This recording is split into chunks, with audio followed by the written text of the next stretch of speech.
ಉತ್ತಮ ವಿದ್ಯಾರ್ಥಿಗಳನ್ನು ಹೊಂದಿರುವ ಶಾಲೆಗೆ ಸ್ವಂತ ಕಟ್ಟಡವೇ ಇಲ್ಲ. ಶಿಥಿಲ ಕಟ್ಟಡ ಕೆಡವಿ ತಿಂಗಳುಗಳು ಕಳೆದರೂ ಹೊಸ ಕಟ್ಟಡಕ್ಕೆ ಅನುದಾನ ಇಲ್ಲ. ಕೋಟ ಸಮೀಪದ ಮೂಡುಗಿಳಿಯಾರು ಸರ್ಕಾರಿ ಶಾಲೆ ಸಂಕಷ್ಟದಲ್ಲಿ.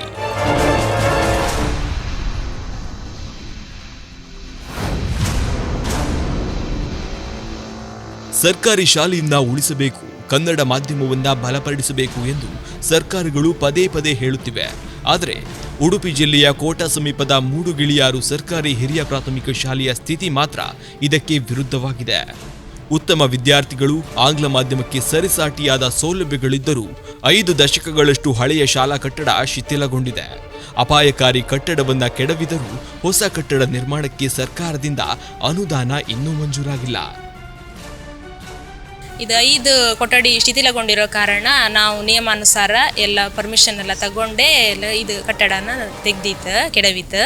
ಇನ್ನೀಗ ಮಕ್ಕಳಿಗೂ ಈಗ ಪಾಠ ಇದು ಕ್ಲಾಸನ್ನು ಅಡ್ಜಸ್ಟ್ ಮಾಡ್ಕೊಂಡು ಮತ್ತೆ ಬೇರೆ ಸ್ಟೇಜಲ್ಲೆಲ್ಲ ಇದು ಮಾಡಿ ಮಕ್ಕಳನ್ನೆಲ್ಲ ಕೂರಿಸಿ ಪಾಠ ಮಾಡ್ತಾ ಇದ್ರು.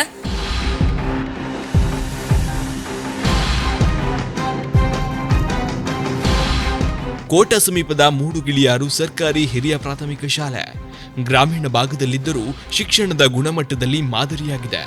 1ರಿಂದ 7ನೇ ತರಗತಿಯವರೆಗೆ 95 ವಿದ್ಯಾರ್ಥಿಗಳು ಕಲಿಯುತ್ತಿದ್ದಾರೆ. LKG, UKGಗೂ ಅಧಿಕೃತ ಮಾನ್ಯತೆ ಇದೆ.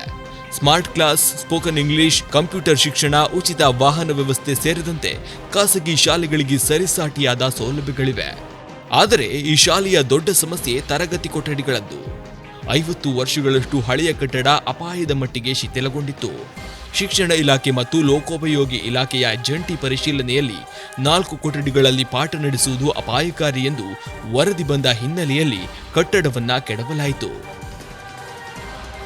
ಮಕ್ಕಳಿಗೋಸ್ಕರ ಇನ್ನೀಗ ಊರ ದಾನಿಗಳ ಅವ್ರನ್ನೆಲ್ಲ ಹಿಡಿದು ಸ್ವಲ್ಪ ಸಹಾಯ ಕೇಳ್ತಾ ಇತ್ತು. ಇಲಾಖೆ ಪ್ರಕಾರನೂ ಯಾವುದು ದಾನ ಸಹಾಯ ಯಾವ್ದಾದ್ರು ಇದ್ರೆ ನಮ್ಗೆ ಸ್ವಲ್ಪ ಶಾಲೆಗೆ ಅಗತ್ಯ ಇತ್ತು. ಮಕ್ಕಳಿಗೋಸ್ಕರ ಹೊಸ ಕಟ್ಟಡ, ಸುಸಜ್ಜಿತವಾದ ಒಂದು ಹೊಸ ಕಟ್ಟಡ ಬೇಕೀಗ ನಮಗೆ ಮಕ್ಕಳಿಗೆ ಓದಲಿಕ್ಕೆ. ಮಕ್ಕಳು ತುಂಬ ಜನ, 95 ಜನ ಓದ್ತಾ ಇದ್ದಾರೆ ಶಾಲೆಯಲ್ಲಿ. ಪಾಠ ಗೀಟ ಎಲ್ಲ ತುಂಬ ಚೆನ್ನಾಗಿ ಆಗ್ತಾ ಇತ್ತು. ಟೀಚರ್ಸು ಎಲ್ಲ ತುಂಬ ಪಾಪ ಆಚೀಚೆಗೆಲ್ಲ ಕೂರ್ಸ್ಕೊಂಡು ಈಗ ಒಟ್ಟಿಗೆ ಪಾಠ ಮಾಡ್ತಾ ಇದ್ರು. ನಮಗೊಂದು ಸುಸಜ್ಜಿತವಾದ ಕಟ್ಟಡ ಒಂದು ಅಗತ್ಯ ಇತ್ತು. ಸರ್ಕಾರ ತಕ್ಷಣ ಅನುದಾನ ಮಂಜೂರು ಮಾಡಿದರೆ ಈ ಶಾಲೆ ಮಾದರಿ ಶಿಕ್ಷಣ ಸಂಸ್ಥೆಯಾಗಿ ರೂಪುಗೊಳ್ಳಲಿದೆ. ಆದ್ದರಿಂದ ಮೂಡುಗಿಳಿಯಾರು ಸರ್ಕಾರಿ ಹಿರಿಯ ಪ್ರಾಥಮಿಕ ಶಾಲೆಯ ಹೊಸ ಕಟ್ಟಡಕ್ಕೆ ತುರ್ತಾಗಿ ಅನುದಾನ ಮಂಜೂರು ಮಾಡಿ ಕಾಮಗಾರಿ ಆರಂಭಿಸಬೇಕೆನ್ನುವುದು ವಿದ್ಯಾರ್ಥಿಗಳು, ಪೋಷಕರು ಮತ್ತು ಗ್ರಾಮಸ್ಥರ ಆಗ್ರಹವಾಗಿದೆ.